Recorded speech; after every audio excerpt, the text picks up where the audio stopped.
Videl sa ho, ako je to dobre, poviem. Tešil ma, že som vás Tak vám prajem krásne poobedie.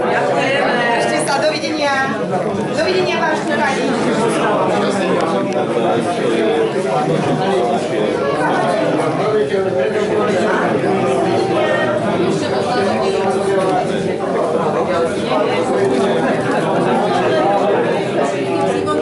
V útorok v regiónoch začal, neviem, že... No alebo cez kameramana nášho. Áno. A Ďura sme mohli skúsiť. Ivonusku, aby sa ujala slova.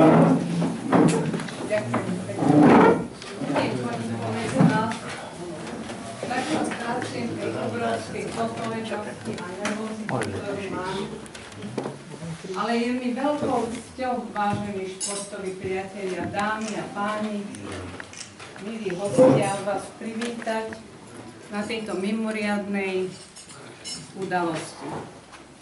Je to stretnutie bývalých členov a priateľov Aeroklubu Očova pri príležitosti 70. výročia založenia Aeroklubu. Je to smutné, že Aeroklub, ktorý vznikol v roku 1949, zanikol tak skoro, a to v roku 2003. Ja som mala šťastie vtedy ako športovkyňa mladá pôsobiť v tomto aeroklube a poletovať či už bezmotorové alebo motorové stroje. Neboj sa, zvládnime to. Ježiš, to je krása. To som hádam, nie ani ja. Takto vám poviem. Toto nebola moja myšlienka uskutočniť toto stretnutie. Myšlienka skrsla na pohrebe veľmi aktívneho člena Aeroklubu Tomáša Rakusa a skrsla v tejto mudrej hlavičke. Palčík, ďakujeme ti. A vyzerá to tak, že túto myšlienku sa aj podarí dokončiť. V Aeroklube Očova za 54 rokov trvania sa vyškolili stovky a stovky športovcov, či už plachtárov, parašutistov alebo motorárov. Boli sme tam veľmi šťastní, hlavne ja, keď som prišla na letisko a videla som tam toho krstného, ako kričí, teší sa, bol veľmi joviálny. No ale viete, čo vám poviem? Ja by som chcela skôr do pozornosti dať takú ľudskú stránku veci. A to pripomenúť ľudí, ktorí už nie sú medzi nami, ale vrili hlbokú brázdu do Očovského letiska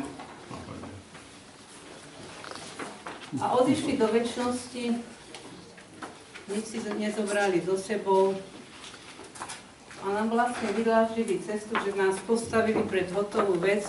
Prišli sme, boli postavené hangáre, dielne a ostatné technické zariadenie. A my sme si tam mohli užívať tento krásny šport. Viete, do môjho povedomia sa najviac vril pán Julius Huliak, volali sme ho žoviálne krstný. Bol takým srdcom Aeroklubu. Viete, ja som prežila, dvakrát som sa presvedčila o tom, že medzi nebom a zemou niečo existuje. Skutočne si myslím, že títo ľudia, ktorých teraz budem čítať, že sú tu medzi nami, že nás pozorujú, že nás sledujú, počúvajú, len ich nevidíme. Vidím po pravej strane môjho kamaráta, motorového pilota, Jožka Džemberiho, ako mi tu vraví. Ty jeli mánek. On ma tak volal. Alebo z ľavej strany vidím krstného Huliaka, ktorý mi hovorí: Milča, ty ma už normálne serete. Máš do lietadla. Ja nemám vyarendované s vami väčšie lietať.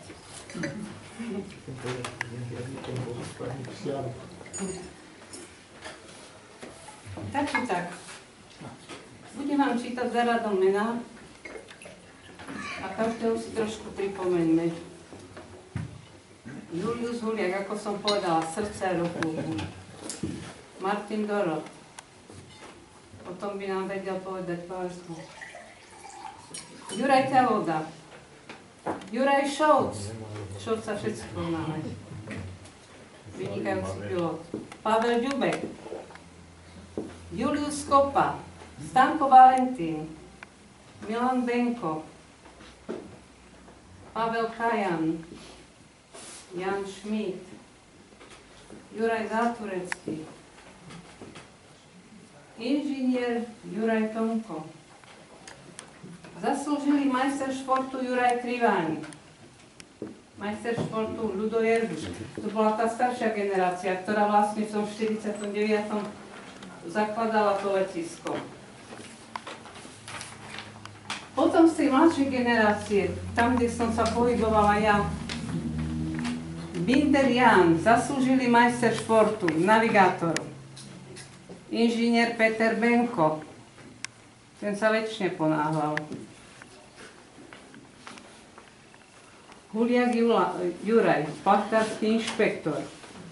Rakus Tomáš, výnimočná osobnosť, veľmi aktívny, pamätám sa na ňu, to bol nezmar. Bol veľmi prísny, ale čo povedal, bola pravda. Strapko Julo, Mesiarik Jožko. Vidím tie jeho zelené oči a ten prekrásny úsmev, keď som sa obzrela v Blaníku za seba, tak bol tam. Fedor Vojtech. Akademický maliar Koreň Cyril. To bol zlatý človek. Vždy nám robil výzdobu, keď sme mali nejakú akciu. Žember Jožko. To by bol ako brat.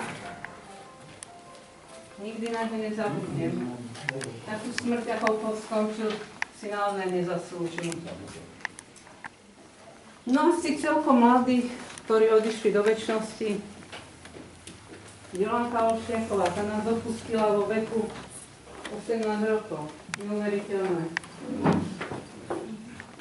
Myslím, že sa tak bolo postové ploky. Jolanka Olšiaková. Smerovka sa vytrhla a tá siahla za sebou.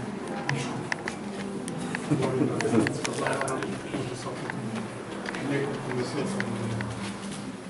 Inžinier Celiak Dušan, no všetko v koncu to bolo 33 ročný. Inžinier Falba Jan, memoriadny nadaný človek na matematiku. Prosím vás, povstaňte.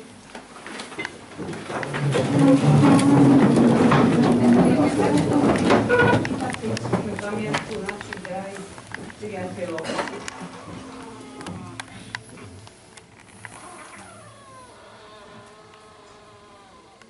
Ďakujem.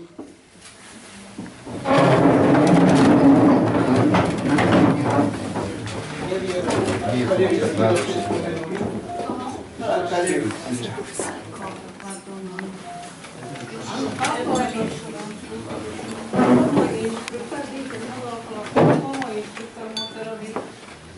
bol veľmi disciplinovaný človek.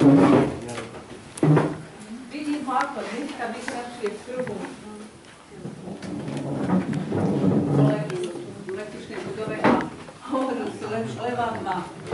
Kryl ma na pleci, chlapy bol, vyškolil ma. On mi vlastne zachránil život. Teraz sme debatovali o vyberaní výberky. Ale povedal takúto vec. Keď si nebudeš vylietať rady, vybrať tým výberky, zrovnaj kormidlá do nulovej polohy, do neutrálnu a vrát tam plný plyn. A to mi zachránilo život. Keď som na kraťasi točila, vlastne som prešla do plochej. Do zápornej, do chladnej a do plochej. Keď som si nevedela rady, tak som to zohnala do neutrálnej polohy, dala plný plyn, rotácia sa zastavila, ale som nemala dodať naspäť výšku a rýchlosť. Tak som takto pekne pomaličky odtrhala ju z prudnice. Narazila to seme, videla som trávičku, ako sa približuje. Motor sa odlomil, krstný vrál odpochodoval vám motor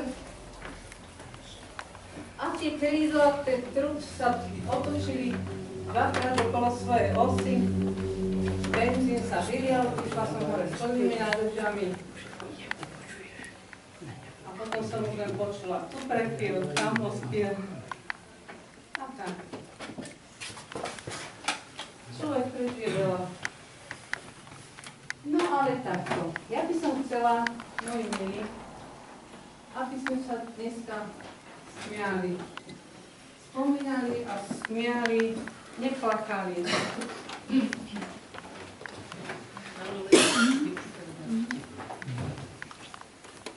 To je moje želanie. No a keďže treba ďalej žiť, dáme si teraz dobrý obed. A ja vám prajem dobrú chuť. To je všetko.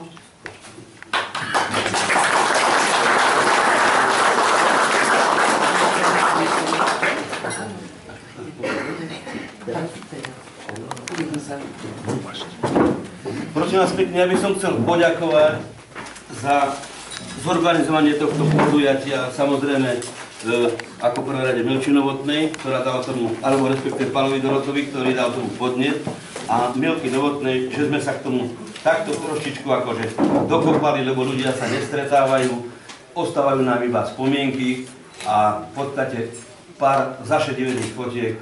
Tak som rád, že sme sa v takomto počte stretli a že títo ľudia, že obetovali kus svojho času tejto organizácii, tohto podujatia. Dúfam, že sa budeme baviť. Výborne, ja Milke ďakujem za všetko, že toto a ty náčelník.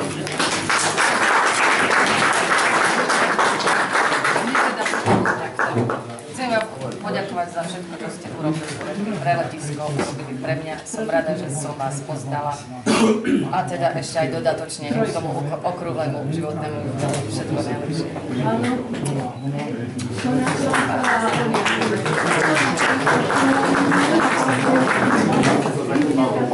Ja to zoberiem zase.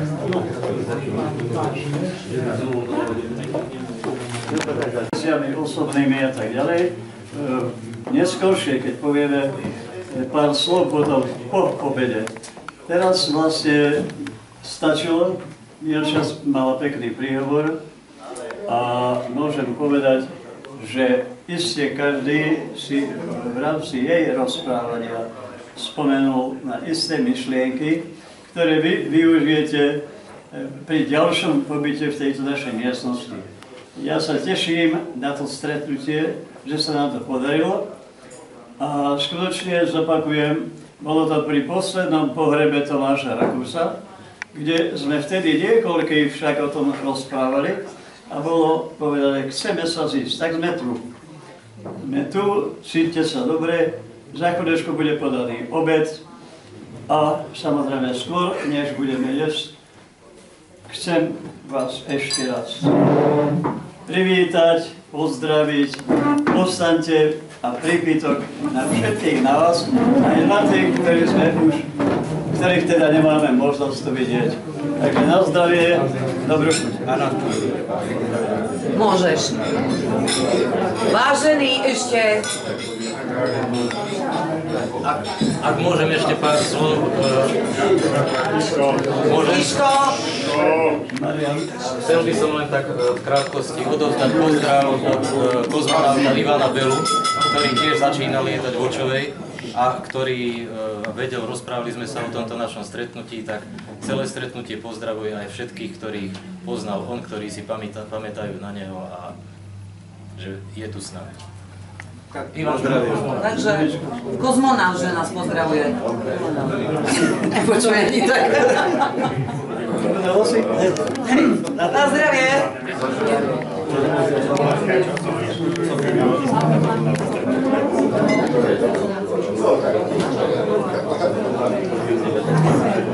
Do zobaczenia.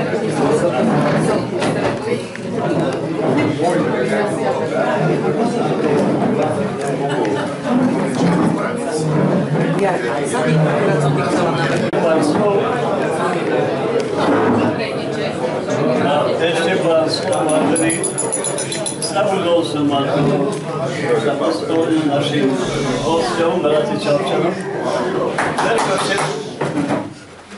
Verko Štefánik a Marian Barus, naši vždy verní kamaráti, vždy nás rady navštívili.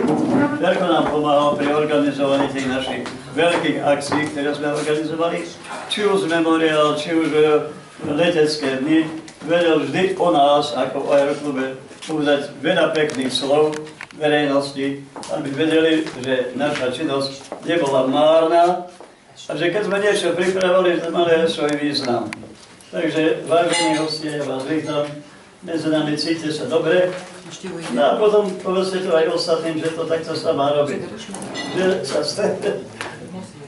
Bodaj by sme sa stretli ešte o 10 rokov, ale už vás bude menej. Takže tak, dobrú chuť.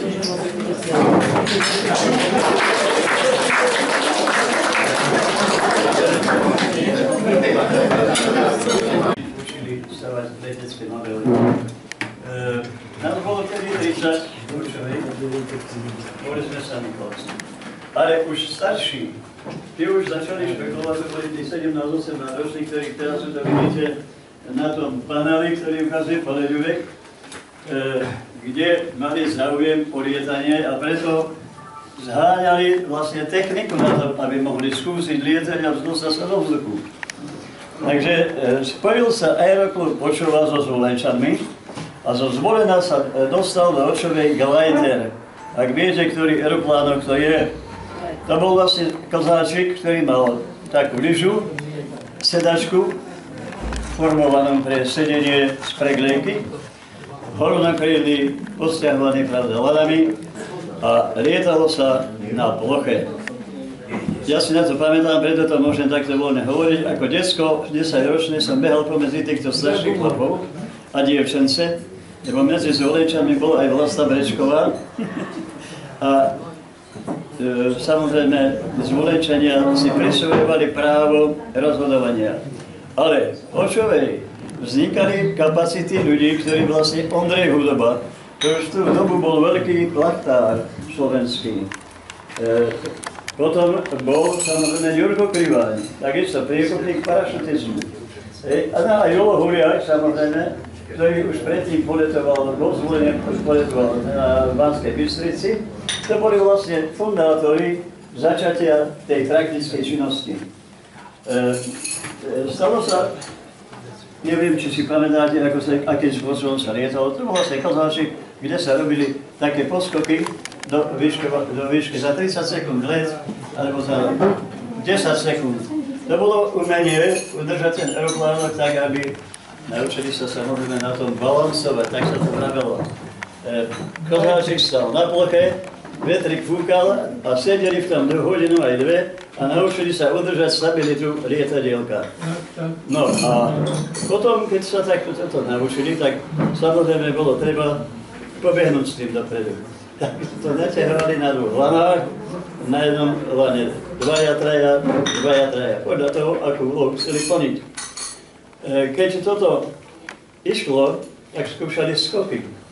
No a tieto skoky boli už také, že aj 5 metrov to poskočilo, kde sa učili, pravda, pobehnúť, dotiahnuť rýchlik, pri rýchlosti ešte schopný aeroplánok, potlačiť a zase mierne skresaviť týmto pohybom a nad zemou zrovnať. To je len také lecké hovorenie, ako keby som hovoril deťom, ale pre vás je to samozrejme. A vtedy táto Betka, vlastne Vlasta Brečková, bola oveľňačia prestávka, stali pán Huriak, odišiel na obed a z Olenčania vymysleli, ako ho rýchlo naučiť lietať. A tak jej za to všetko vysvetlili, tak ako som vám povedal ja. Ona vyskočila, stratila rýchlosť, klesla a bolo aj po aeropláne, aj Vlasta, samozrejme bola rána. No a aeroplánov nebolo. Takže bola krátka prestávka, ale potom dostala táto skupina aeroplánov podobný tomuto glajtru, ale to bol Honza. A ten už bol aj lepšiu pulzovosť, aj lepšiu vlastných síle, a tak ďalej. No, takže mali už aj techniku, ale lúka bola holá. A bolo treba budovať objekty, ktoré boli ako prevádzkové potrebné. Tak, vážení, 1500 korun pridelil vtedejší poverníctvo dopravy na materiál, ktorý bol potrebný začať robiť základy.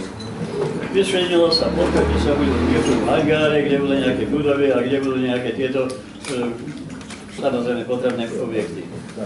Toto všetko sa robilo brigádnickou činnosťou a tu práve píše v tejto historickej knihe, to je totiž kniha, ktorú sme robili ešte s Julom Huriakom, nepovím, to sme dávali dokopy a preto z jeho myšlienok tu píšem veľa, teda čítam veľa, lebo je to aeroplán, keď som ja veľmi ani nepoznal, som bol 10-ročný chlapec, pravda.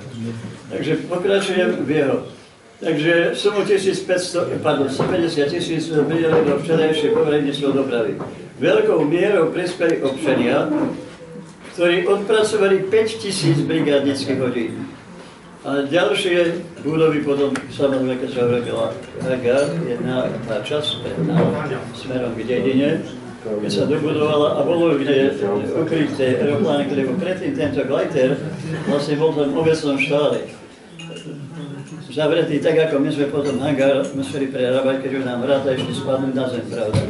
Tak obecný štát bol v takomto stave, ale aeroplán bol zakrytý aj bol nemohol dažďa a tak ďalej.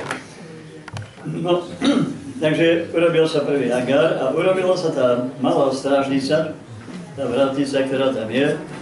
No a samozrejme tam bol aj telefón, tam bola aj elektrika a tak ďalej. A skrátka ďalšie ostatné potom sa budovali postupne, ale to bolo vždy už potom za, pokiaľ boli finančné prostriedky potrebné, to už bolo zo štátnej dotácie, pretože v 53. vznikol Zvezarm a v 53. vlastne u nás predtým boli títo traja ako fundátori toho lietania, skákania a bezmotorového lietania, ale potom sa stali, keď Zvezarm v 53. aeroklub stal sa aeroklub slovenským aeroklubom, dostali sa ako náčelníci. Postupne bol Krejčí, potom bol Berlebiza a bol Beckovský. 3 vojakov sme mali postupne za sebou na Očovej, na letisku, náčelníkov.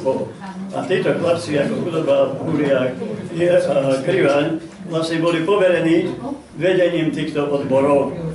Tak takéto boli začiatky v 53. keď už sa dostal pod krídla Zvezarmu.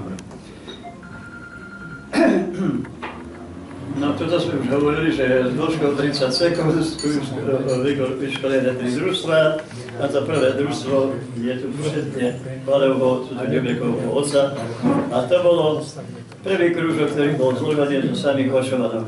Janči, ty si bol by s ním v druhom krúžku, aj Jano. ale ten prvý, a potom postupne, keď už samozrejme sa to skákalo po rovine, po letisku, po lúke, tak potom využívali ten kopec, ktorý sa volá Žiarik. Žiarik je tam, skade pokúšali sa rogalisti a tak ďalej robiť výcvik, aj cvičili sa, pravda.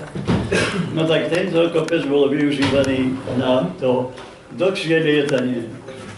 A to bolo samozrejme tým istým spôsobom, len to bola výhoda, že ten aeroplán poskočil a z toho kopca letel nejakú dĺžku 50-100 metrov dokonca až za cestu na tú druhú stranu. No. Ale robili sa už aj zatáčky, nacvičovali sa ľavé, pravé a tak.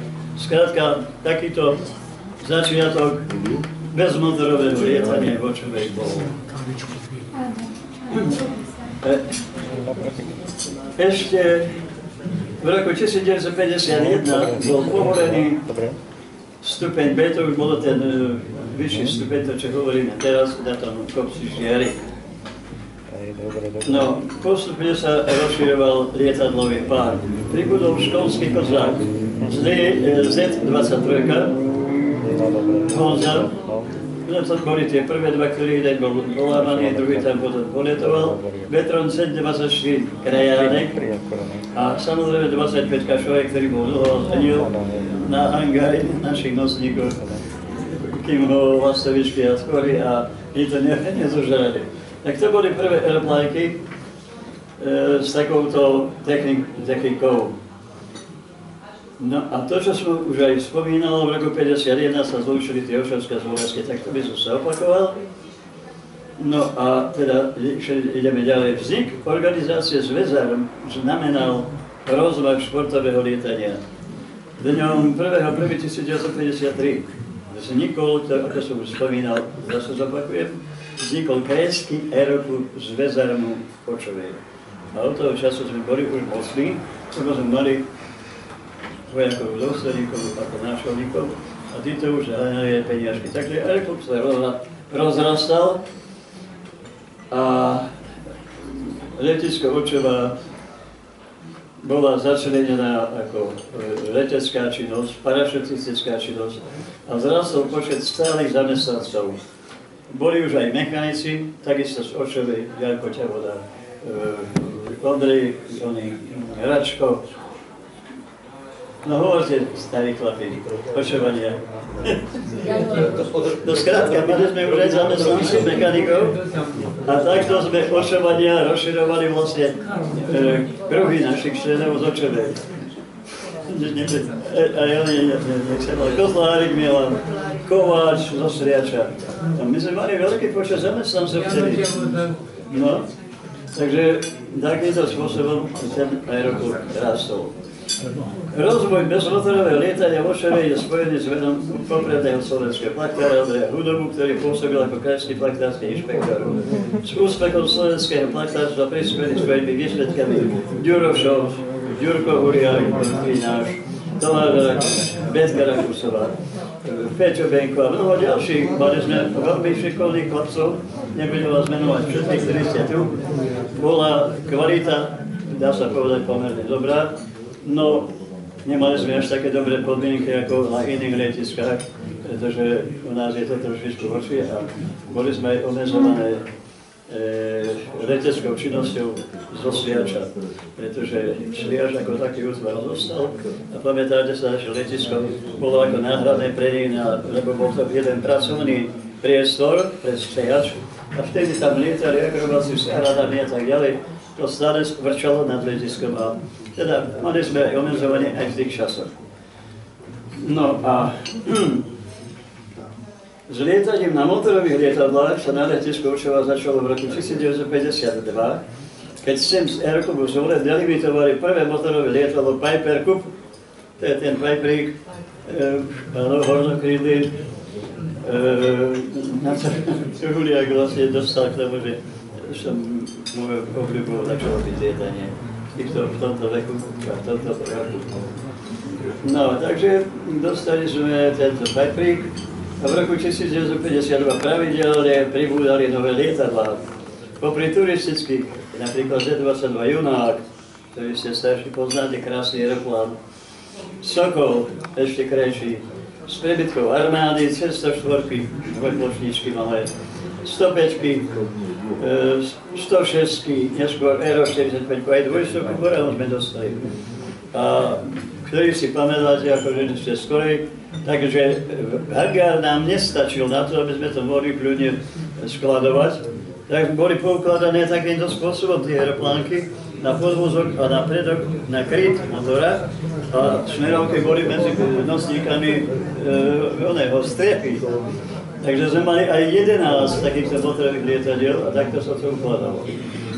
Takže Aeroklub začal teda, ale hovorím zásluhou toho, že tých mocných ľudí sme tam mali.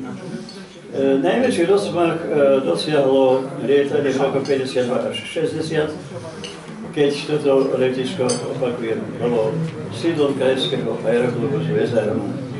Tiež pokračovalo ďalšie výstavka letiska. Pristavovali sa druhá časť hangáru, sušiareň, baliareň padákov a hangárový prístavok, lebo toto tam nebolo. Takže ktoré boli ubytovne, učebne a prevádzkové priestory. Ideme trošičku o parašutizme. Rozvoj parašutizmu močovej sa nerozlučne spojený s menom vynikajúceho športovca Juraja Kriváňa. S kočovským autobusom, aeroklubom je spätá aj história slovenskej leteckej športovej akrobácie, o ktorej tu tam Jonča vravelo niečo v tom svojom príhovore. No a k rozvoju tejto disciplíny sa veľkou mierou prispel Julko Huliak, ktorý potom bol ako po týchto, keď odišiel od krajský aeroklub z Očovej, sa stal Julko Huliak. Členovia Očovského aeroklubu sa vedeli výkonne uplatiť napríklad Juraj Šovc, ako dlhoročný skúšobný pilot, pana Levického, ktorého spomenula, ktorý samozrejme Juraj Kováč Rachedy a ďalší naši chlapci, kolegy, ktorí Strávko, Jožko Moravčík, Peťo Bejko, stali sa slovaristi, Dušan Králik, pilot ministerstva vnútra. No a koľko mladých našich ľudí lieta dneska ako veliteľov ťažkých, veľkých lietadiel, môžeme sa začať teda s tým pochváliť. Je ich dosť, nebudem ich menovať, viete, ktorí sú tam. Takže robili sme kus dobrej roboty, keď to chlapci sa rozešli po svete a vlastne sú platnými, teda pilotmi a kvalitnými, či už aj v iných disciplínach. Veľkou mierou sa o rozvoji športového lietania zaslúžili náčelníci, tak ako už bolo povedané, takže v krátkosti veľmi stručne. Prvým bol už spomínaný Julo Huliak, to nie je pravda, lebo prvý nebol, áno.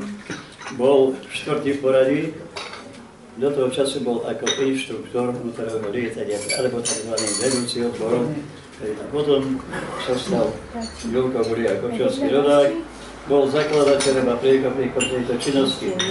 Lietanie bola jeho veľká láska, poprvý raz lietalo v roku 1943, keď sa stal žiakom v škole leteckého dorastu v Banskej Bystrici, lebo už chodil do školy leteckého dorastu. A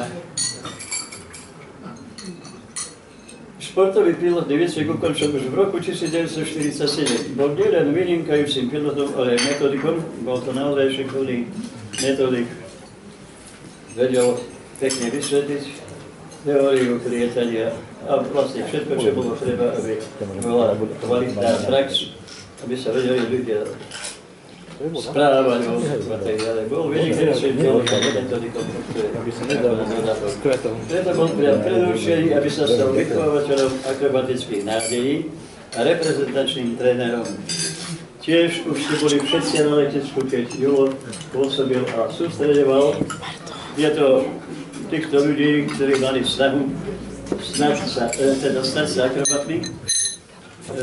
Starala sa o naše dievčence slovenské, Kovačičová, Felbertová, Mielka, však o tie sa staral a samozrejme Janko Koštielik ako inštruktor lietal aj s našimi chlapcami, ktorí lietali už pokračovací výcvik vyššej pilotáže a chodieval k nám Orlita Radek a mnohí iní, ktorí vlastne učili už štýlom Slováky, po našom tak vulgárne povedané. No takže Igor Huliak má zásluhu skutočne aj za vedenie minulosti, aj o založenie a vôbec vývoj letectva a parašutizmu u nás. No a ďalej, a ako náčelník potom pôsobil do roku 1978, keď odišiel do dôchodku. V tomto roku nič to je z minulosti. No a druhým a súčasným do roku 2003 náčelníkov pána Dorot prekopili z navigácie, majster športov a tiež ošovský rodák. Jeho rodný dom je blízko letiska, ktorého detstva mal stále na očiach. Tak sa otváralo jeho prvé kúto k letisku, ktoré tak. Po skončení výcviku pilota motorového lietania sa zdokonaloval aj naďalej a stal sa učiteľom motorového lietania so špecializáciou na navigáciu. Kolektív Aeroklubu pokračuje aj pod jeho vedením zoraďovania letiska a skvalitňovania práce.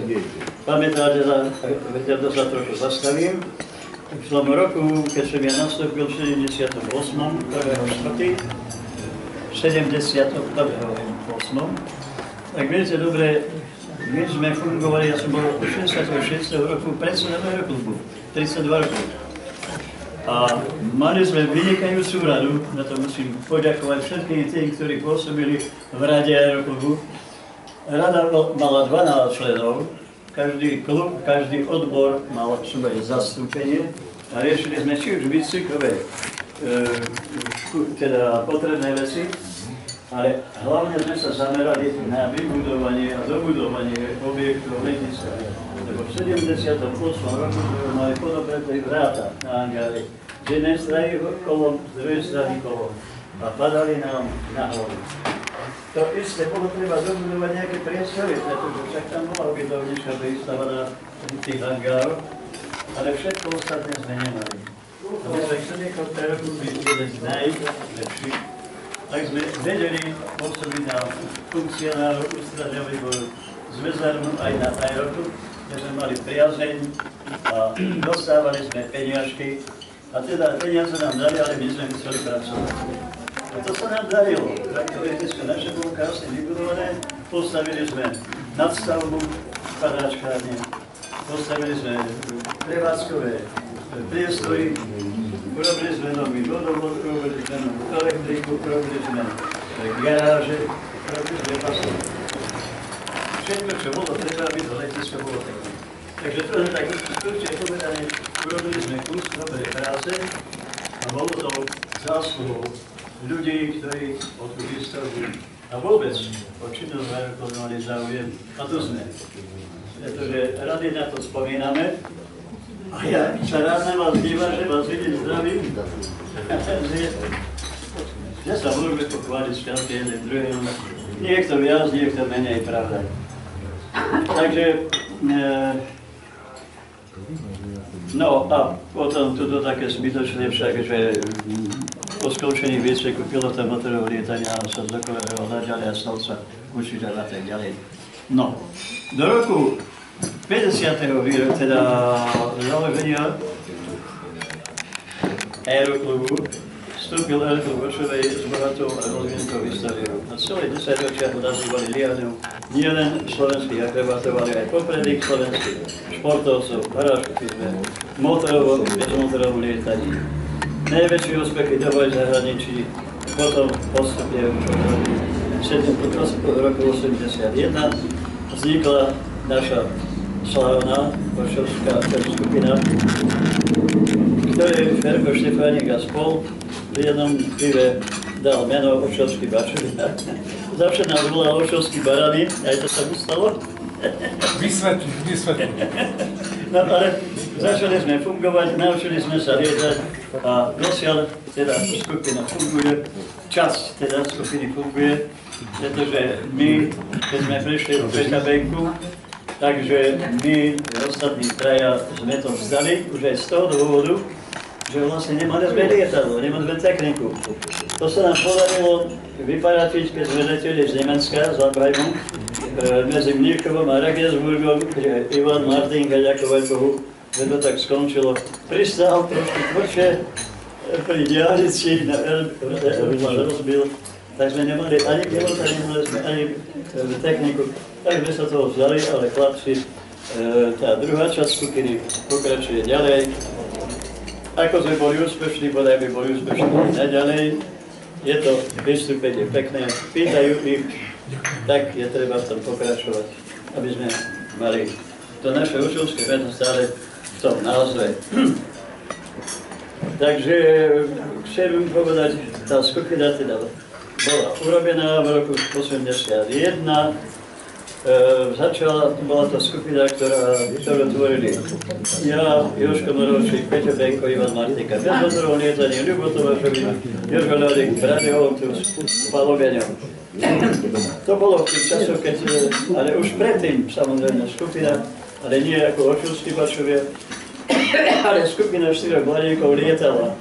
Ako skupinová zlietanosť 4x13 a tá fungovala ďaleko dozadu v histórii a takisto lietala. Ak si pamätáte, keď sme robili tie letecké dny v Dobogov a kdekade tie, sme sa rozhodli, že keď nie Hočovi, tak ideme robiť hozdry v poli. A sme robili letecké dny aj v poli. Robili sme rekognoskáciu plochy a zarobili sme nejaké peniažky. A vtedy ešte fungovala potom portová skupina Ľuňákov. A potom, pravda, aj tí chlapci sa rozišli, ale to bola teda extra skupina, kde robili to, čo sa na mláďankoch robiť nedá. A títo chlapci nám na tie naše letecké dny predtým, čo sme robili, chodili aj vystupovať, aj sme boli kamaráti.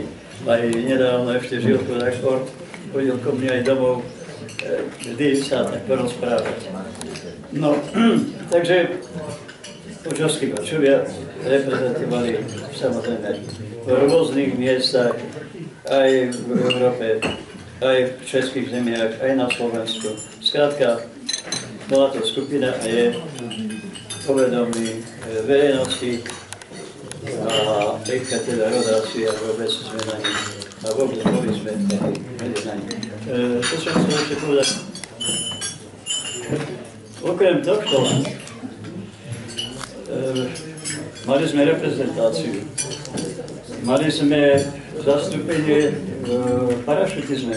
Janko Major je jeden z nich, ešte je to medzi nami. A boli to chlapci v piesku, ale pozor, piesku. My sme učili vždy v piesku. Brez do piesok, hej? Tak tam sa učili ako učili. A zrazu, samozrejme, na pôsobenie Igora Kriváne sa dostali do Ošovej a ten výcvik nás vykonávali a dostali sa na takú kvalifikáciu, že získali tituly majstrov športu. A mali sme ich 7 parašutistov, že nemal všetkých ako na Slovensku. No tak tých bolo 7. My motorári sme traja. Tak jeden je už tiež mŕtvý. A jeden parašutista, tu je naša dievka Vrbička, vtedy vývodová. No, nebudem hovoriť, poznáme tie disciplíny, ktoré vlastne predvádzali, či ako parašutisti, či ako mielka akrobatka. Takže 11 majstrov športu, najmenší, na ktorý aeroklub by sa mohol z takouto históriou pochváliť. Nehovoriac o tom, že my s Janou sme sa chytili v 66. na Zilov Huliak nahovorili ísť na majstrovstvá Slovenska do Nitry. A samozrejme s vysokou týmto rozdielom sme vyhrali. Na druhý rok sme išli ako majstri Slovenska do Kladna na majstrovstvá Československa. Vrátili sme sa s takou cenou, tanierik, 2 párky a naliata horšica, viete ako, predá sa teda, pardon. Tak sme boli poslední. A teraz sme sa rozhodovali, či ideme ďalej, alebo nie. No a nakoniec sme sa chytili do toho a sme boli 8-krát majstri Slovenska, 12 rokov nepretržite, bez výmeny, reprezentanti Československa. A v 66. sme začali a v 73. sme už boli majstri športu po 4 víťazstvách majstrov Slovenska. A potom tie ďalšie do toho roku 84. sme získali ďalšie majstrovstvá a tak ďalej. No, skrátka, boli sme, keď zoberieme v každej letovej ale paradisciplíne, schopní reprezentovať aj republiku. Takže boli sme úspešní.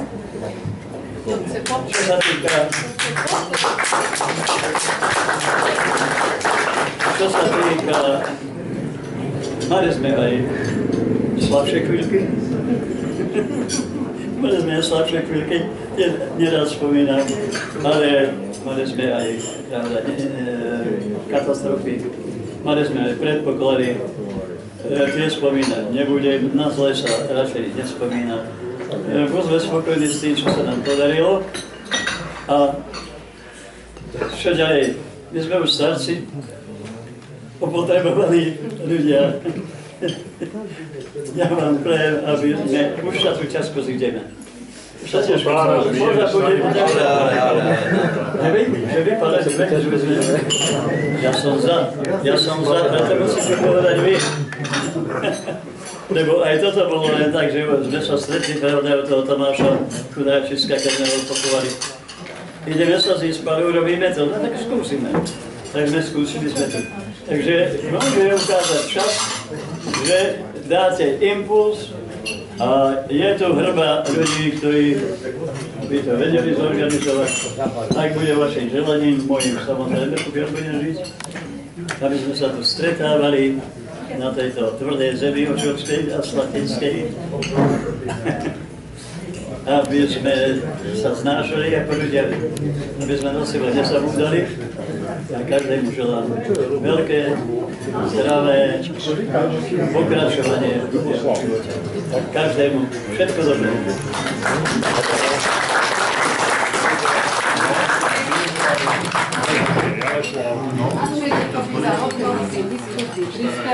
A teraz máte možnosť každý diskutovať. Nech sa páči. Dovolíte, aby som tiež chcel na úvod úprimne poďakovať organizačnému výboru na čele s Pálkom Dorotom, Milkou Novotnou a ostatným členom, pretože to nie je jednoduchá záležitosť. A veľmi pekne ďakujem z úprimného srdca, že ste nás starších pozvali. Nám to dobre padne. Ja tu aj predstavujem moju manželku, niektorí poznáte, niektorí nie, že my sme tie najšťastnejšie chvíle zo svojho života prežili na letisku, na začiatku. Dnes môžeme takmer v oktobri tohto roku, ak dožijeme, konštatovať, že žijeme šťastne po 50 rokoch. No ale nedožijete tak dopredu, ale chcem načrieť aj do iného tú časť členov aeroklubu my sme aj v oblastnom klube vojenských výsadkárov v Banskej Bystrici. A tu chcem troška upozorniť na určité súvislosti, ktoré bezprostredne súvisia, ako aj Pálko Dorot spomínal niektorými ľuďmi. V roku 2011 sa taká myšlienka, že by si mali spomenúť na Jurka Kriváňa, ktorý tragicky zahynul 7. októbra 1960 pri prelete s brigádierom L-60 z letiska Partizánskej do Hočovej. Určite tú tragédiu všetci poznáme. On mal vtedy poruchu v motore a chcel pristať nedaleko obce Trnavá hora za osadou Hladno na Borcovej lúke. Čo sa mu žiaľ nepodarilo, dostal sa do vysokých stromov, tam sa zakliesnil a nebolo možné behom 2 dní nájsť. Až na 3. deň Pálkovi Levickému, vtedy ešte díva sa dnes do výsadkového neba a pilotného neba do nás, mal ešte novú sáve, ktoré ho musí nájsť aj o naši. Na letisku v Hočovej boli pripravení traja, medzi nimi Jan Kumajer, 85 ročný, veľmi aktívny, môj vzor, funkcionár, inštruktor.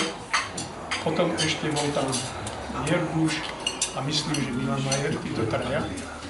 Čiže po signáli už normálne spojenom rádiovom spojení dostali, že už som ho naši, ideme tam. Tam bola taká požiadavka, že ak bude ešte žiť, čo žiaľ sa mi stalo, vystrelia zelenú raketu, ak nie, tak červenú, takže nakoniec sa tam aj stalo. A v tom roku 2011 nám taká myšlienka skrsla aj vďaka miestnym obyvateľom podpory, ostatných, Jano Kopal, Milo Majer a tak ďalej, všetci, čo sme Dušan Hansko, Tibor Tišťan organizovali, takže tam je vybudovaný pamätník, je tam usadená tabula na spomienku tohto nášho velikána, majstra športu, pilota, majstra sveta v paraštizmu v Moskve. A my si uctievame vlastne všetci tí, čo sme v klube vojenských výsadkárov, jeho veľmi kvalitný prínos teórie aj praxi normálne na celom Slovensku pozdvihol ozaj celú Československú republiku do povedomia vo svete. Takže býva to v októbri od roku 2012, vlastne sa tam stretávame. Moje prianie by bolo, aj v Lani mi to slúbil, ale žiaľ pre poveternostné vplyvy sa to nepodarilo, že by bol tam organizovaný aj prelet pilotov. To by som veľmi rád vítal.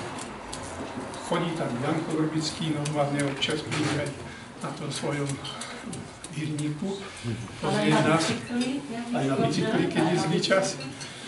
No a zase na druhé chcem spomenúť aj zaslúžilého majstra športu, profesora Vladimíra Hvošku, ktorému sme v Lani v gymnáziu v Banskej Bystrici odhalili pamätnú tabulu ako zakladateľu paraštizmu na Slovensku. Určite mi starší, čo je, tak nám to pripomína. Takže sa to zorganizovalo za prítomnosti riaditeľky gymnázia v Banskej Bystrici a taká veľmi príjemná spomienka na týchto zakladateľov velikánov. Ja si spomínam, ako branec som skákal na bývalom letisku v Dolnej 12. apríla 1960 a vlastne ten deň, za to si to pamätám, to som aj uvedený v našom spravodaji, že v ten deň vyletel prvýkrát do kozmu sovietský občan Juraj Gagarin a obletel Zeme, kde už tesne pristál. Čiže to boli také prvé počiatky, samozrejme sa stretávali normálne, spustu, vychovali sme základný výcvik, tí boli plány normálne, samozrejme. Ja si spomínam veľmi živo na Deška-4 z Banskej Štiavnice z Ilí, keď nám chýbalo, tak on 50-80 ľudí na druhý deň doviezol v autobuse. A skôr také základné výcviky oni mali. Čiže cvičili sme presne, ako tu bolo konštatované v rámcov vojenského gymnázia v Banskej Bystrici. Potom zálohy, ešte pamätáte si, vojenské zálohy výsadkárov Sašity, Vočovie cvičili. Takto postupne sme normálne odchovali, ozaj môžem povedať, tisícky ľudí na úrovni športovej, činnosti, paraštizmu, plachár a tak ďalej, motorového lietania a podobne. Úprimne vám ďakujem. Ďakujem Martinovi Renzovi za skutočne tiež veľmi hodnotný diskusný prístup. A to je ten človek, čo ste sa na neho pýtali, že kto bol môj inštruktor parašutizmu, keď sme museli robiť 3 zoskoky povinne z lietadla pri motorovom výcviku. Tak to je on. Veľmi disciplinovaný a taký prísny.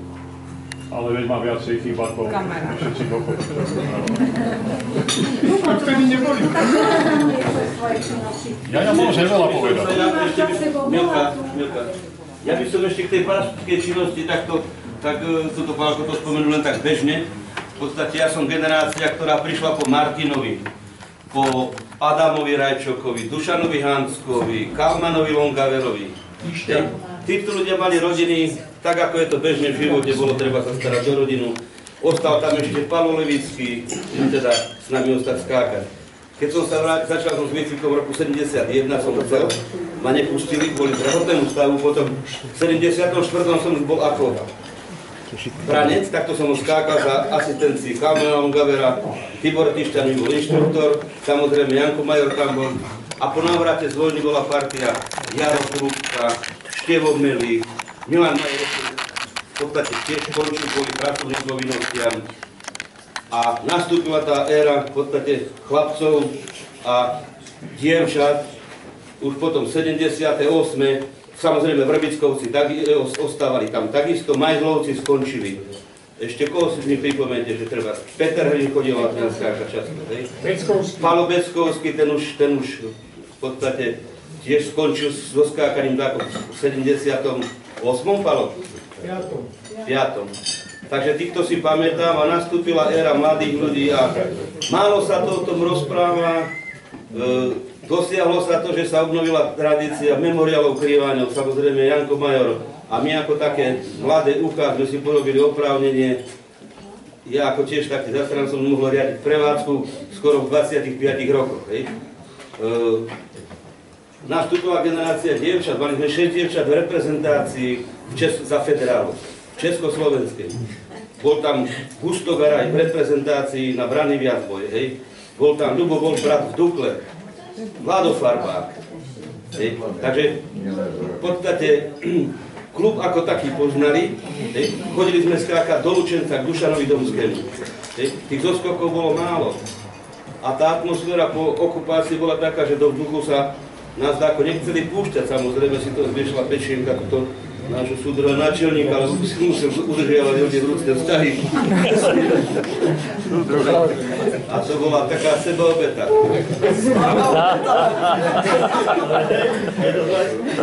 Ja si na to veľmi dobre pamätám, lebo keď som povedal Jankovi Majerovi, že som za jeden deň skočil 14 zoskokov s Rusmi z vrtuľníka, ešte som na to zapísal do zápisníku, tak Lamoš z Martina skoro porážku dostal.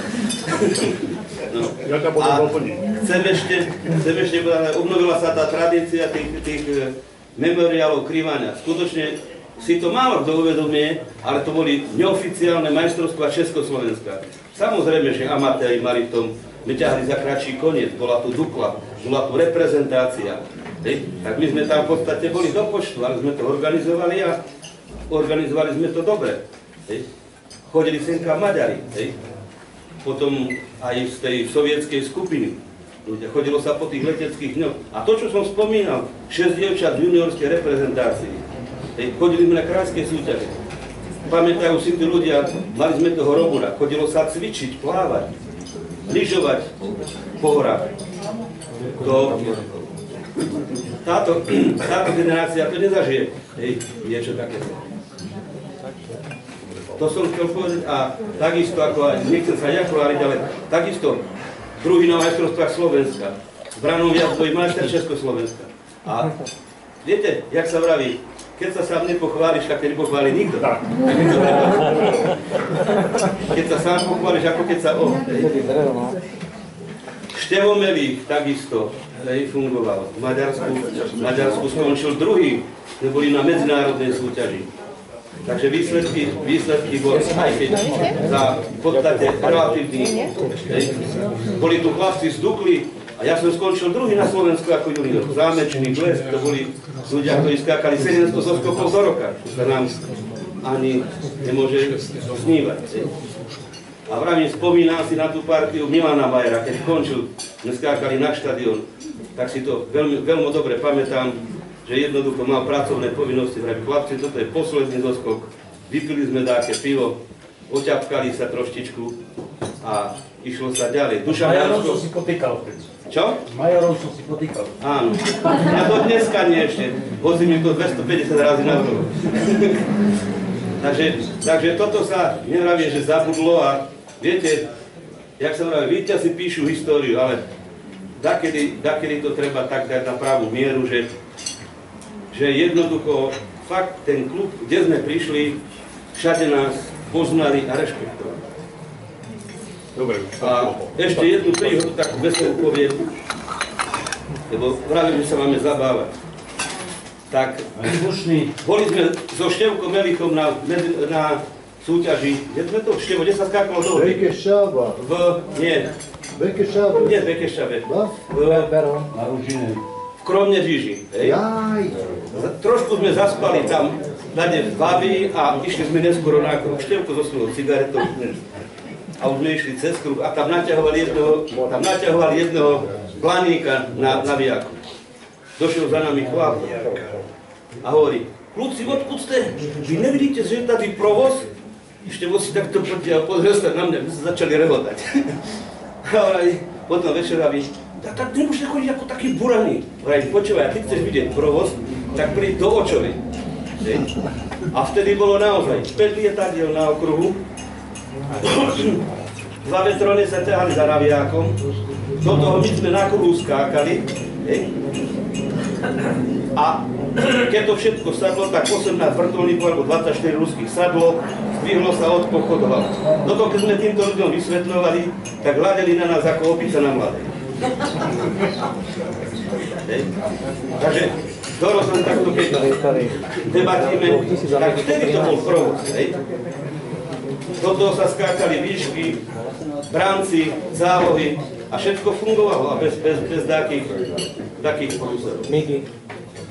Migy lietali okolo Migy. Ja, a Migy takisto ešte. No a hovorím, tie nezabudnutelné výlety na Polanu, na lyžovačku, alebo lyžovačky na Pohronskej Maši, tak to bol zážitky, také riadne. Tak ja len toľko, ďakujem. Aby sme si trošku spomenuli aj na pár vstupov. Ja by som doplnil ešte. Slovo má Ľubo Tomášovič. Lebo oni to parašutisti trošku máš myslia, prečo tie mozgové závety s vami. Jasne, to je v poriadku, hej? Krásnu akciu robili v Brezne, volá sa to Batra zvrchovanosti ako. A organizoval to nejaký Dušan Švantner, poslanec Národnej rady za SNS, hej. No a prišiel za mňou, že takáto akcia je všetko riadne, že ako, nie je problém, lebo bohužiaľ treba zaplatiť. No ale viete, ja som poslanec, všetko OK, tak keď si poslanec, tak ešte musíme viac pýtať, ako si Petrochema Dubola to mala teda prefinancovať. No, všetko bolo OK, nachystané, parašutisti boli nachystaní, no a vtedy bolo, aké prieky boli v tej SNS práva a ľavá SNS a on doniesol zástavy tej pravej SNS novej, hej. Psí čas bol hrozný. Slavo, Paragáni samozrejme zabudli zastaviť, zobrať, ale fakt, to bolo, počasie bolo katastrofálne. Si nám ich vôbec nedal. Dobre to dopadlo, Palo pristal na Rohoznej dole brigadírom, všetko, potles veľký, hurá, všetko riadne a tento Dušan príde za mňou a hovorí, počúvaj, vy ste kokot, prečo Dušanko? A kde sa ti zastaviť?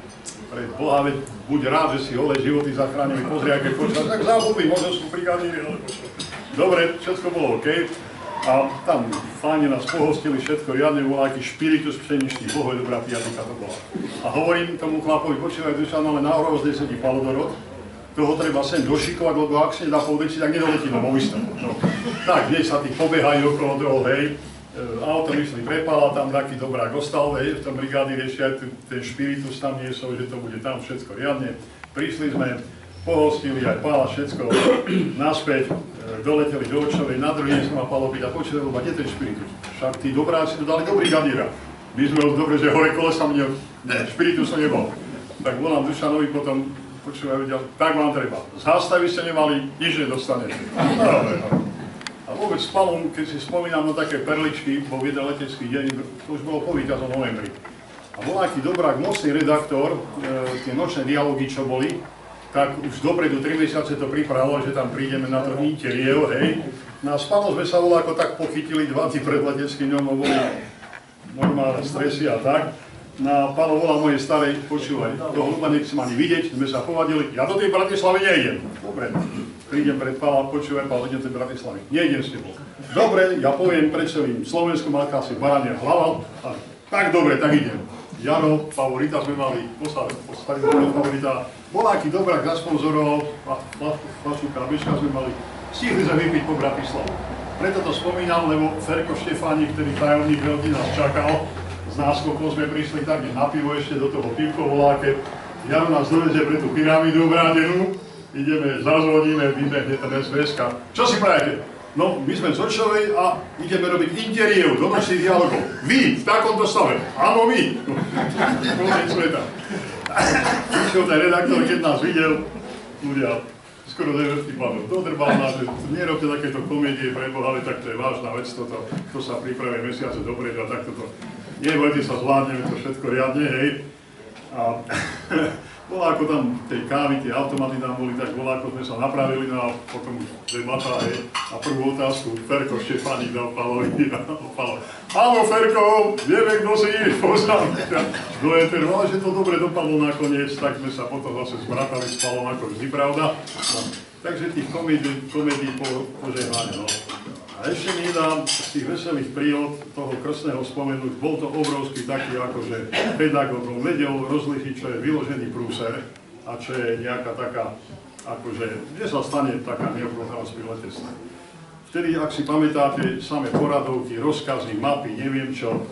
A taká situácia bola voláka, že ja som robil taký prelet s Orlíkom, Žilina, v Nitre som pristal, potom neviem, kto tam ešte, a Jožko Žemberin, ak mu je zem ľahká, zobral vlečnú milku dopredu do vlečnej, vtedy sa volá, ako nemohli tie vleky robiť s 2 pilotmi. No a doleteli do Nitry všetko riadne a no prúser.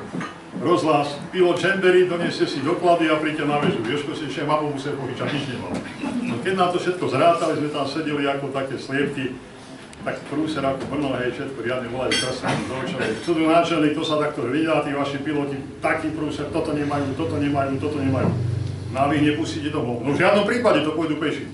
No krstný hovorí do telefónu, počúvajte, tak si tie klocké dreveny aj tie hroplany popílte, hoďte do potoka, hodil telefón. Nie to nešli, nás pustili domov.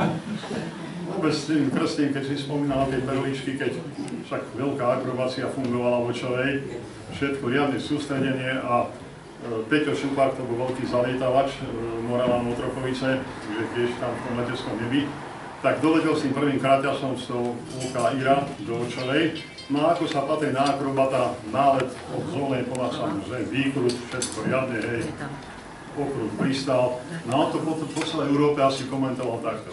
Víš, ja tam udelal ten výkrut prokletne nízko, pristanu a teraz vidím, ako uteká bu mne krstný. No bude prúser, nemá sprde. Otevřu kabinu, krstný sa ani nepozdravil a takým lakonickým hlasom hovorí Petr. A nakýho Boha vám z tých kryniel odrezaný, tak nižšie sa dá ten kráťal bol trošku kratšie oproti Jevku. Tak toto potom v celej Európe predával, že akí sú borci Močovej. Ich príhode strašne veľa. Aj s pánom Obačové sme to organizovali 100 rokov spolu. Zažili toľko, že škoda močať. A hovorím po tých pokultách svetom, keď sme chodili, čo sa týka skupiny škoda močať, Ivan by vedel veľa povedať Martinka, s tým boli väčšie problémy. On mal všade tých bramcov, však aj oného toho Belu školy na aeropláne, tak on mal všade kamarátov, no a keď to stretli, tak Ivan, poďte, ideme si vypiť všetko riadne, no a potom ťažko bolo. Potom tá pamätná veta, to som ja povedal, myslím, že 1903, počúvajte, opitý človek, hotový Martinka, tak Jožko Valka pokeroval, bez prvýka do organátu. Ale sme boli kamaráti. Tak, je toho veľa, ale zase aj z iného súdka nám začal. O slovo sa hlási pán František Štefánik zo Slovenskej leteckej inšpekcie v Bratislave. To bolo dávno.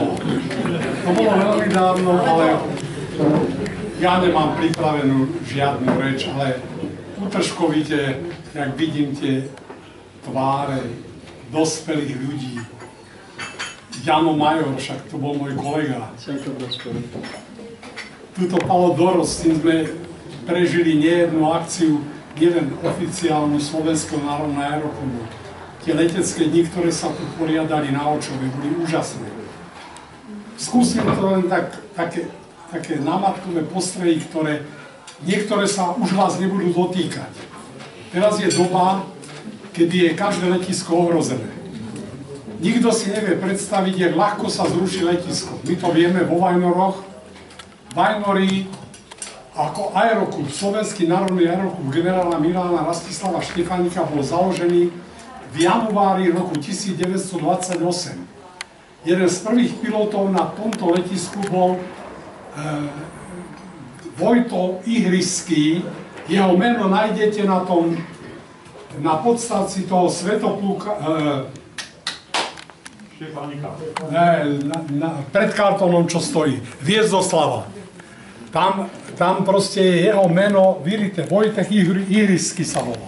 To bol jeden z prvých pilotov, ktorý vo Vajnoroch robil pilotné skúšky.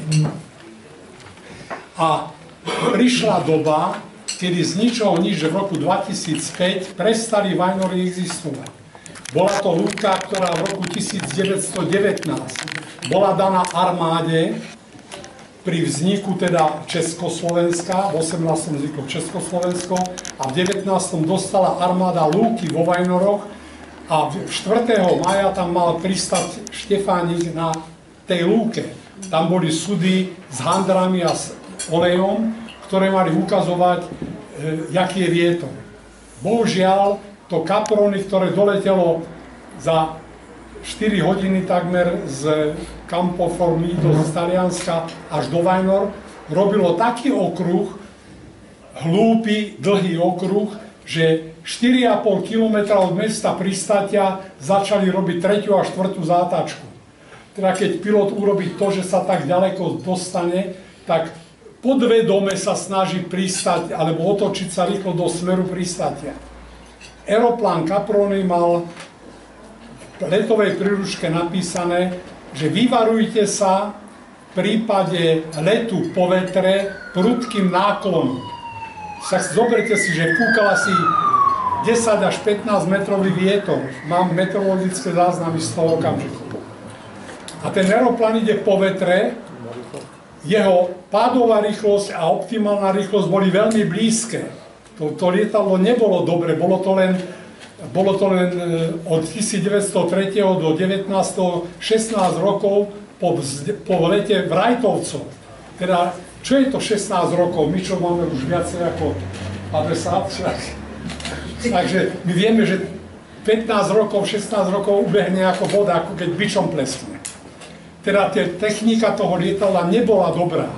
A oni po tom vetre, keď im pridával vietor doprednú rýchlosť, naraz sa otočili o 90 stupňov, prestali mať doprednú rýchlosť, ten aeroplán sa okamžite dostal na pádovku a padol pod seba. Ale padol 4,5 km od miesta plánovaného pristátia. Čo tam robil? Otázka je, že či Štefan ich nepilotoval. A to je celá história, ešte o tom by sa dalo celý deň rozprávať. Povedal som, že pokúsim sa hovoriť len niektoré etapy. Teda o letisko sa dá strašne ľahko prísť, tak ako sme prišli o Vajnori.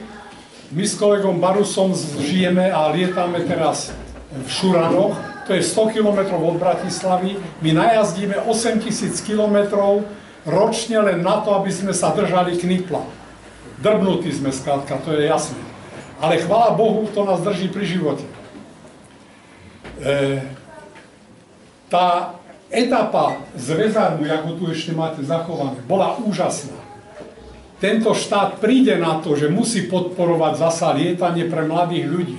Oni sa ešte stále nespamätali v tej vláde, tí nemajú čas, tí sa zapodievajú inými vecami.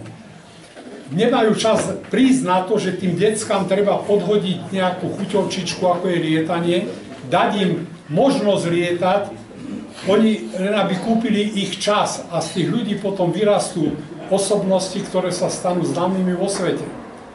A tak sa stali známymi vo svete aj očovskí bačovia.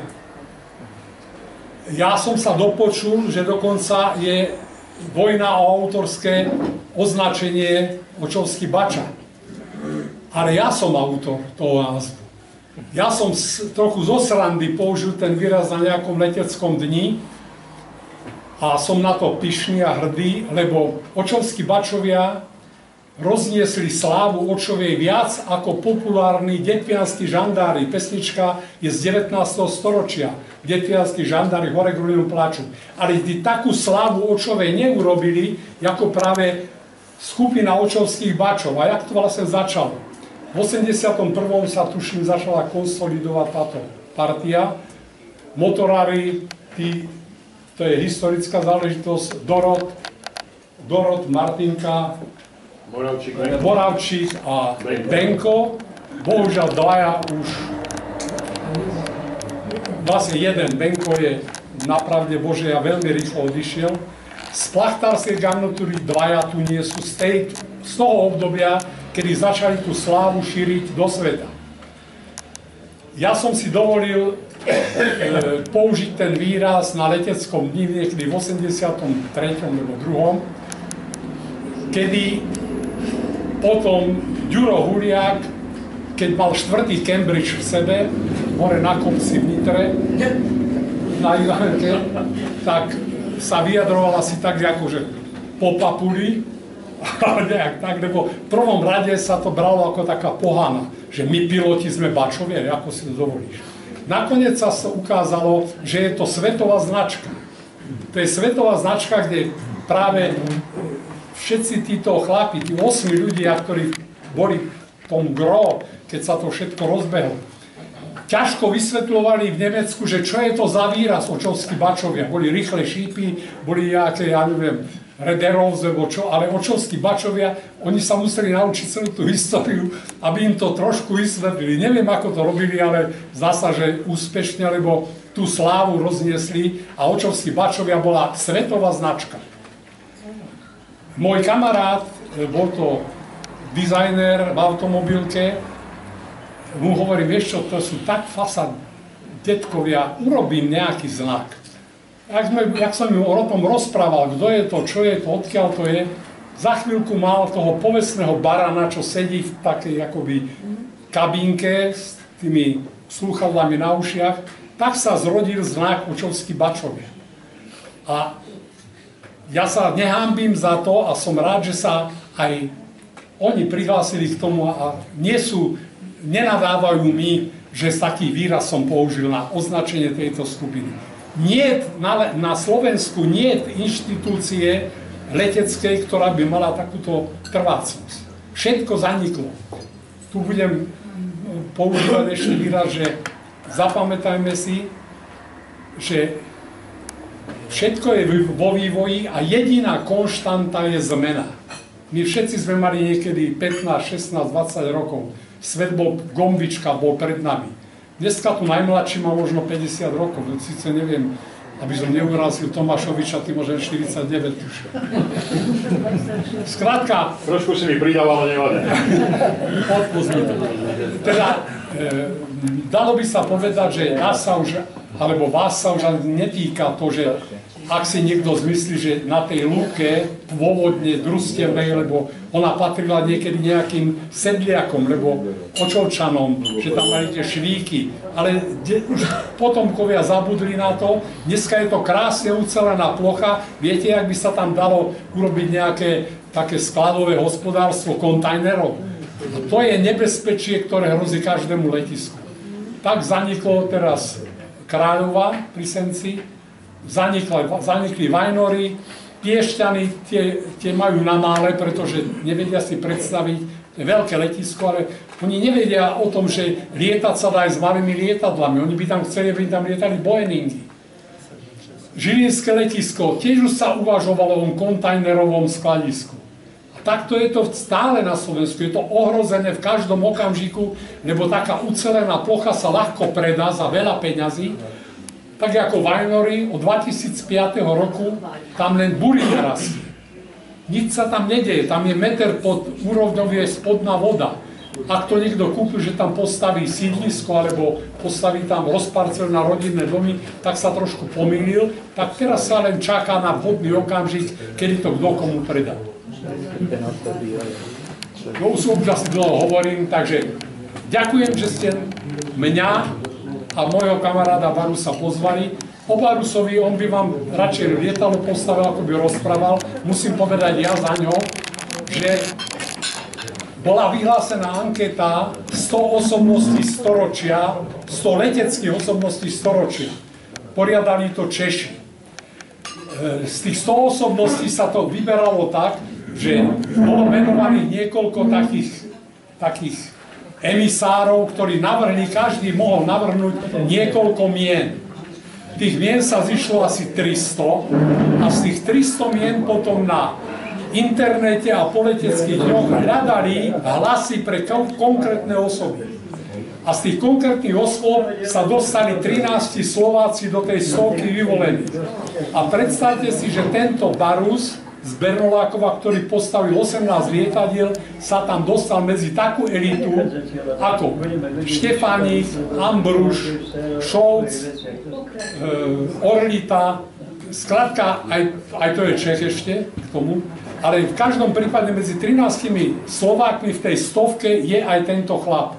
Teda všimol si to niekto aj mimo Slovenska, aj mimo Bratislavy. Taký je život. Ale to, čo vyrobil, pôžitok ani peniaze z toho nemá, na tom žije niekto úplne iný. On má len dobrý pocit, že vyrobil alebo navrhol také lietadlo, to je ten slávny Dynamit Prievidzi, ktorý patrí k najlepším aeroplánom tejto kategórie na svete, lieta na celom svete okrem Severného pólu, lieta aj na Novom Zélande. Stretli sme sa babou vo Škoši, ktorá nám potvrdila, že na dynamiku na Novom Zélande sa učila lietať. Čo mám na to povedať? Takýto človek žije medzi nami a ja vám aj za neho ďakujem, že ste si nás pozvali.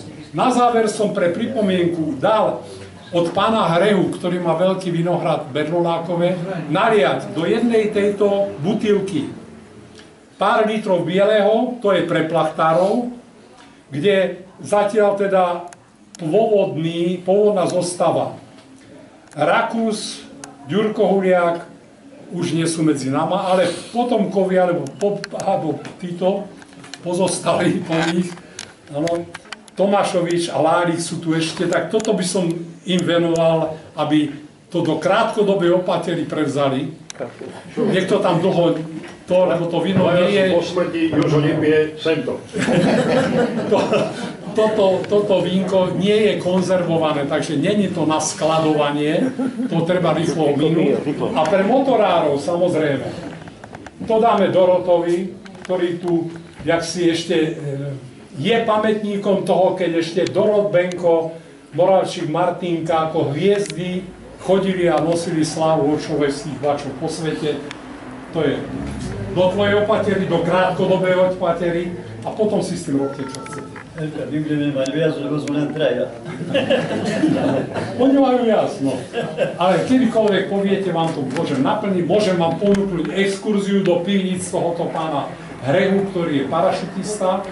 Tým teda chcem pozdraviť Janka Majora, ktorý si určite pamätá ešte na vaše spolužitie s Nemčekom a so zámečníkom a konfrontácie medzi plachtármi, motorármi a parašutistami, hoci všetci mali rovnaký záujem, vždycky nejaké také akoby trenice boli, ale jedna vec je, aerokluby zanikajú, že sa znútra začínajú rozkladať.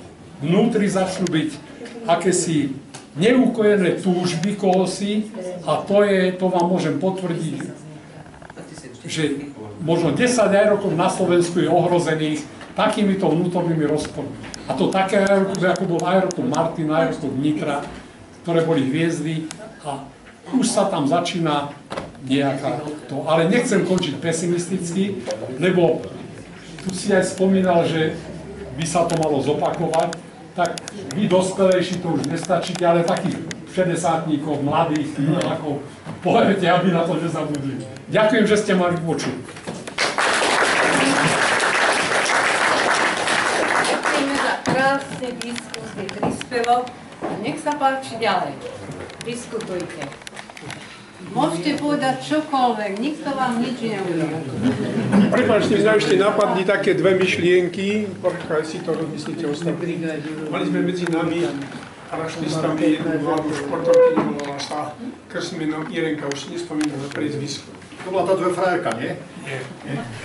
A veľakrát sa jej podarilo prestať s padákom na vrbu. Ostal vysieť, samozrejme. Oni s tým urobili, že tam prikusali, už normálne spílo a takto sme ho podpili, šťastne dopadla na šňúrách dole na zem. A za týždeň si predstavte, bola, kedy bol, ak si dobre pamätám, v Stredoslovenskom kraji časopis Vpred a tam bola o týždeň jej normálne výpoveď s tými redaktormi, že je ako najúspešnejšia športovkyňa za roku Vúčova. To nebolo nič, ale pred asi 15 rokmi nás Janko Kopa pozval na dvojňové posedenie starších parašutistov, kde sme si samozrejme aj troška posedeli, popili a potom nám vrali po obede a chlapce, nechcete si niektorý skočiť? Nie, na ručne otvorené, na výťažný, padáčik, na lano, všetko. Ja Tiborovi vravím, Tibor, ideme? Ja nie, ja už nevládzem, mám 105 kg. A Milan majú vraj, poď ideme, tak sme išli, tak že dvaja skákali. Tak sa nám to podarilo a keď sme pristáli šťastne, tak my medzi sebou vravíme, toto by sa za Janka Majora nestalo. A on si predstavte, ako sa prišiel na bicykli za 10 minút, neviem, či to aj nepočul. To bol taký prísľub. A vtedy sa to troška uvoľnilo a takú príjemnú príhodu máme na No tá baba ako skončila, čo má tej vrbe 2 roky? Tá išla potom na lade do Francúzska na obchodné zastupiteľstvo a tam sa vypracovala normálne ako členka nejakej komisie poslaná z Čiersoprava. Viete, čo je dali to český parašutisti do vieka? No kto sa hlási ďalší? Ja by som ešte by som išiel, keď spomínate o tej Tvočovej a také akože hrdosti alebo dačo takéhoto, tak bol 82. rok a my takíto mladí, ako krstný zvykol hovoriť, junci, sme fungovali v organizačnom štábe na majstrovstve v Lučenci, v Bolkovciach. No a samozrejme, tento náš hárem, tieto baby okolo nás. No a večery boli dlhé, tak sme tam išli do tej poľnohospodárskej školy, že posediť. Až taká diskotéka sa strhla. za barovým pultom chlapi v sakách čiernych, púzdra pod každej vodúvaru. A my sme sa tam bavili. No a už keď prišli pýtať ich o tanec, tak tam bol Japonec, Turek a Laco Glesk. Laco Glesk, Krievizov, sme boli spolu na vojne. Už teda čo popili a Laco tak zo srandy hrali. Ja tomuto Turkovi tak popridrbávam! A začula, čo ty sprostý, zaponíky. Zaponíky. Prišli Japonci tancovať s babami, pravím, tuto vypí pivo, naliali sme im, tomu sa začali z očí vyrovnávať dievčatá vtedy, samozrejme, v najlepších rokoch. A už ten Japonec na mňa rusky. Že odkuda ty, ja sa ospýtam, že Tokio. Tokio. A ty odkuda? A hovorí, Hočovej. A on ja neznám. No piči, ty vieš, dievčová. A ty to už, tí príslušníci to nemohli vydržať, praví. A zamešňák hovorí, chlapi, vy ste hovada, vy ste tam aj Turka chceli byť. Tak sme potom mali taký pucun, tak sa zažilo kadečo a samozrejme tam, tí, čo nám rozumeli, to sa tam rehotalo, tak zábava vrajím taká, že sa neodhodil od žiadnej srandy, keď bolo treba. A ešte jednu vec, s Pálkom Levickým, však ste ho poznali, kde sa ukázal, všade mal kamarátov. Brno, Tužany, boli sme v terminále a mali sa skákať nočné zoskoky na Slatinách. Palo vraví, to sa skákať nebude, tam stretol kamaráda, hoši, tady, hurá, v Becherovkách, no keby jedna, ale hádam aj zo 6. No, či som neskončil druhý v presnostním ročnej. Teraz je také hláse, očovanie na štart. A Palo vraví, mi hovada sprosté, mi hovada na 100 do. Tak, tiež takéto presvedčenie mal tá meteorkára, tak takýmto spôsobom vravím, kde sa prišlo, tak poznali nás všade. Štefánikovi chcem povedať, že ďakujeme za pekné, zaujímavé slova. Ďakujeme za tieto pekné fľašky. A ja by som bol za to, tieto fľašky položiť na stôl, jednu a druhú tam, a každý si s nej odliete, koľko vám chutí. Dobre? To vám daruje skupina obrovských bačov, ktorá, ľavú stranu, pravú stranu. Mendíkom za motorovú bude Martinka.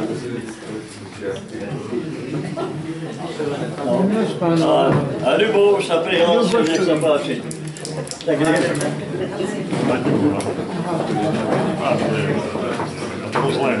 nemáme inačí.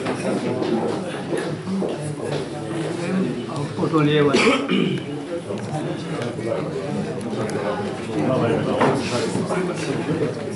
Tak si, ešte tak, keď nikto nehovorí nič, tak si pamätáte na vedecký deň,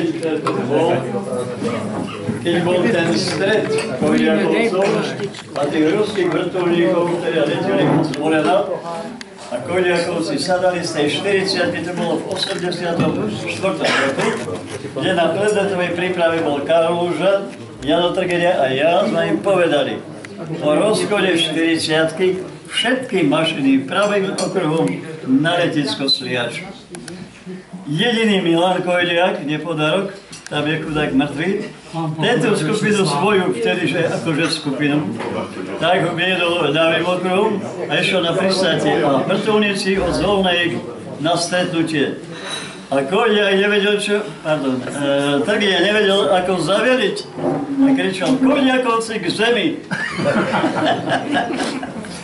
A vtedy tie vrtuľníky sa rozsypali a nám pozvali si pamätáte, chlapci, boli tam moje kancelárie fotografie, ktoré nám nejaký divák poslal. A tento hodnotil ako prekrásne vystúpenie. Najkrajšie číslo programu.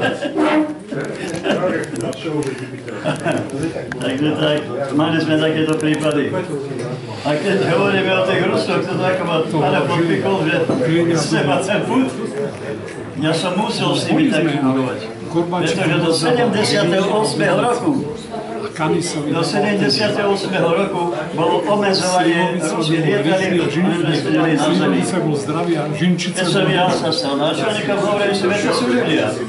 Tak som išiel za veliteľom, vtedy to bol Sabosin, ale taký, jak toto, ako je pracovný stôl, tak keď dal lakte, pred ním bol jedna krabička s napálkami, s kockami cukru a s vodou.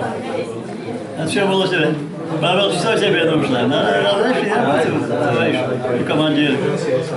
Sedí, otvoril kredenc, pohár 5 litrový, gorkový a vareka.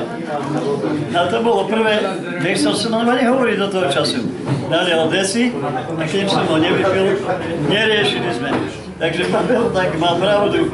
Ja som sa musel obetovať. Aj keď mi nechutilo, musel som s nimi. A na záver boli také časy, kedy sa prišli oni pýtať, kedy budú lietať mňa. A mali sme jedného strážnika a toho som naučil, že keď niekto príde pýtať lietanie, ja zaprašujem. Tak, takýto stav a sme skutočne môžem vám povedať, oni sa pýtali nás, či môžeme a kedy až v ktorom priestore. Výborná spolupráca s týmito ľuďmi, boli to umní 5. Nedá mi ešte pripomenúť, že v Slovenskej pospolitosti leteckej sa šírila klebeta, že tak ako Lednár učil aj Rusov spievať ruské pesničky, podotýkam, Lednár bol slovenský inšpektor plachtársky. V Orli, keď boli reprezentanti plachtári lietať, tak on učil Rusov ruské pesničky spievať a o Dorotovi sa hovorí, že on učil Rusov byť v slivovici. Ale museli sme takto spolupracovať. No a veľa zážitkov, dalo by sa hovoriť z konkrétnej činnosti. Bolo tu načaté, pravda, tie 21 memoriálov ukrývania a fakt to dalo veľa roboty. A na tom celý kolektív parašutisticky pracoval. A dá sa povedať, bola to akcia dvojtrojdennová, ale náročná na organizáciu. A tie letecké dni, nebyť takých šikovných ľudí a rada, aby tak dobre nepracovala, ako pracovala, tak my by sme si mohli dovoliť. A prišli naši chlapci, vojaci, a tých sme si tiež vedieť chceli. A chodili ku mne ako na príjmanie. No tak neboli to Rusi, ale boli naši. Ale sa nám s nimi robilo aj s jednými a s druhými. Ja viem. Ešte, aby som dohodil, 64 chlapcov sme pripravili pre Vysokú vojenskú leteckú školu. Celá republika, nehovor, potom povedz do podma. Potom tento generál Šejnov, a to bol dôstojník, ktorý mal medzi Zvezarmom a Vysokou školou vlastne spolupracovať na tom nábore, na plnení úloh, pretože sa muselo lietať podľa metodiky. Takže viete, čo to bolo? Všetci naši inštruktori, či bezmotoroví alebo motoroví, boli do tejto činnosti zapojení. A plánoval bol to isté. Tie letné sústredenia, ktoré boli v Očovej, teda mesačné, to dalo roboty a šlo na. Takže vidíte, boli sme schopní. Tej druhej partii, ako plachta. Mali sme na letisku Stratilka, Šohaja a to Glajtra. Na tom Glajtri som lietal do septembra. Sme začali druhá partia. No som 15 rokov, Julia mi vraví, myslíš, ma 16 rokov dostal potvrdenie. Ako, že som vlastne. Dobre, ja to vybavím, tak som moc ja podpísal a lietal som potom normálne. Ako druhý partii to bolo. Potom sme lietal som ako plachtár a školiť som ako to bol som ako učiteľ tiež. No ale som nechcel školiť, lebo som robil už, zaučal sa za mechanika. No, Hudoba Ondrej, krajský inšpektor, ten ma glbal, nechce mi dať ani motorový výcvik, že nechce školiť chlapcov. A zase Paľo Hudoba, technik, ma glbal zase, že chodím lietať a nerobím ako mechanik. Tak som povedal lietať, nejdem, idem robiť mechanika. A na Šohaji, na stovky, som na výšku mal 6,5 tisíc metrov v mraku. Huliak ešte mi chcel zakázať lietať, no keď som mu doniesol barograf, že koľko mám výšky, on povedal, no čo mu urobiť, co mám urobiť? lebo nejak bol taký pekný čas, hneď mi vrali Jano Hýbaj. A to bolo tak, že nemali sme ísť do mraku. A ja som išiel do mraku. Po mraku von. A reku, ja sa aj nedobať. Zišiel som dolu, zavážil som si reku a vyvážil všetko a jel pod mrak. 25 metrov stúpania som od tabore. To bolo takto krivka hore a dole. No. A potom som robil mechanika, reprezentantov, s tým som chodil kade tady po svete.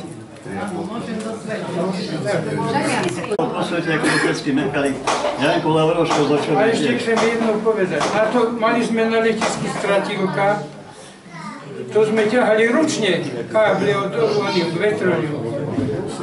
Potom sme mali Alviv, traktor, tak nám bolo lepšie, ale tam jeden čakal, kým lano spadlo, druhý ho čakal tam a postupne traja sme ťahali až k navijáku. Nagle aj tri navijáku, to slzy tiekli hore, takto do očí. To bolo sranda lietať. A v tomto mraku, keď som bol, tam mi na pajpri zase dali plachtu, aby som ukázal, ako to lietam. Lebo som nemal za tačkomer nič, ručičku, guličku a to bolo všetko avariák a výškomer. To neboli tam vybavení vtedy. A bez kyslíka, v košeli, to mi zamrzlo všetko, kabínu zamrznutá a na vrchu, keď som bol, som chcel vyjsť z mraku von. Tako jasno bolo, že už bude dobre, vyjdem a budem pozerať z tej výšky. No lenže ja som vošiel do mraku do väčšího tmy. Tak čo reku, ja tu zdoknem bez kyslíka, natiahol kopou nohu a jodol vyvrtku v tom mraku. Máte tak. Si sám postavil. Tam išiel pilot a ja som im mal ukázať, že ako som tu lietal bez prístrojov, lenže ja vraj reku, mne to húči motor, ja som vetrák počúval, keď som lietal takto cez okienko v mraku a tak. No, Pipercuk, no ja som robil mechanika na tom. A ešte predtým aeroplány boli také, to už nepamätám typ, aký boli. Na sežbi som v Bratislave bol ako mechanik tiež, keď boli majstrovstvá Bianco, keď sa Robo, nedá sa keď stiahnuť tej nástejky tá jedna? Ten prvý kružok. Prosím, v škole.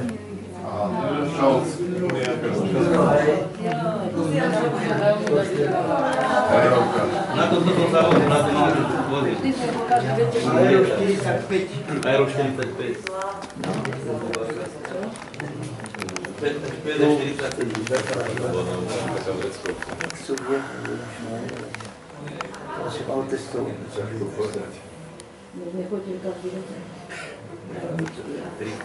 Môžeme pri taký, ono je 400 tých fotiek.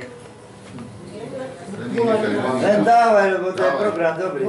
Som natáčal film o Mošaní, tak to 45 bola. No ale Darina naša, to mala 17 rokov, lebo bol.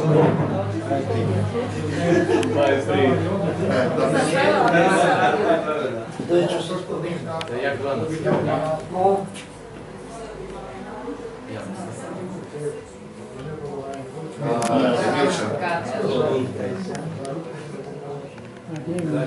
Západná propaganda.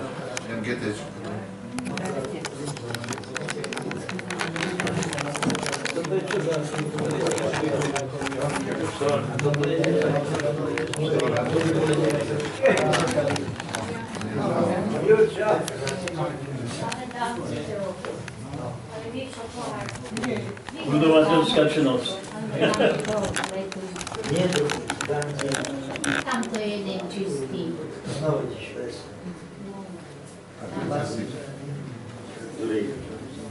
Na kolo Spätný naviač. pozrieť hoci kedy, keď si tam Elbertová.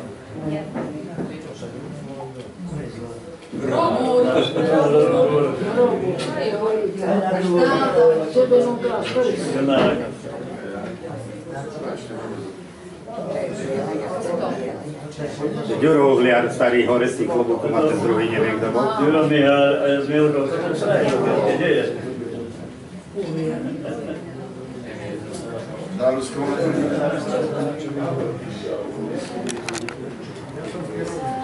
Toto asi to je Šolc, nie?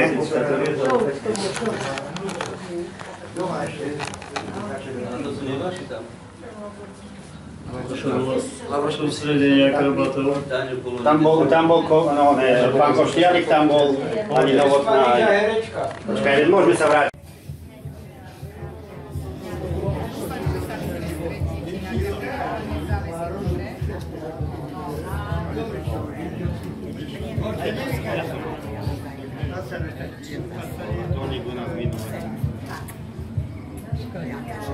Do Spišnej, tam parkoval.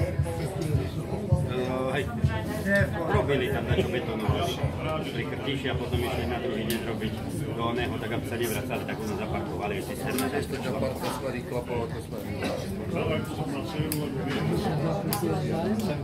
No, to aj pre kamarátov. Nevytrhne na tých pár.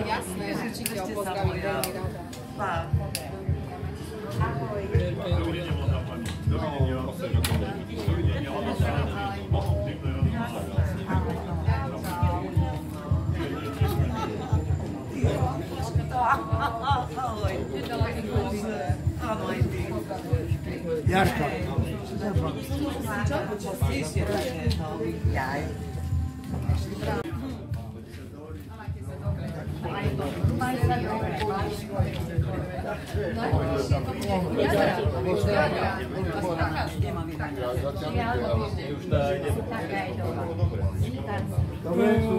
Ja som nemohol, ja som si usadil v sebe, ne? Nie, máme niečo spolu, je to veľmi dobrý.